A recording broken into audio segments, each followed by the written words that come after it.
আওয়ামী লীগের দোসর সাবেক মন্ত্রী দীপুমণি, সাবেক মন্ত্রী কামরুল ইসলাম, সাবেক প্রতিমন্ত্রী জুনায়েদ আহমেদ পলক, অবৈধ মন্ত্রী আদালত, তাদেরকে 3টা মামলায় সোনেস দেখানো হয়েছে এবং এই মামলায় তাদেরকে সম্পৃক্ত করা হয়েছে এবং পাশাপাশি তাদেরকে জিজ্ঞাসাবাদ করার জন্য আয়ুষ সাহেবের কাছে নিয়ে যাওয়ার জন্য আদেশ হয়েছে এবং তাদেরকে জিজ্ঞাসাবাদ করবে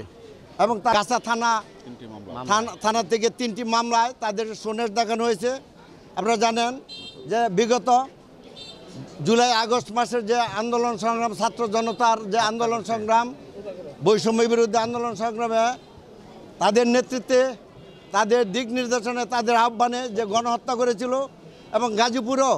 তারা সেই গণহত্যা চালিয়েছিল। সেই গণহত্যা হিসেবে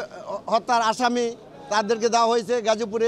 গাজীপুরে একাধিক লোককে তারা হত্যা করেছে এবং তাদের প্রত্যক্ষ মধ্য দিয়ে, তাদের নির্দেশে, তাদের আদেশে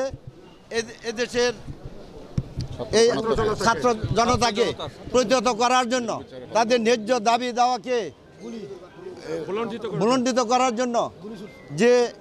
তাদেরকে গণহত্যা করেছিল, সেই গণহত্যায় আমাদের গাজীপুরে একাধিক লোক মৃত্যুবরণ করেছে, গুরুতর জখম হয়েছে, পঙ্গু হয়েছে। প্রাণ সসের মাখামাখি টেস্ট নুডলসকে করে তোলে আরো ইয়ামি, আরো জোস।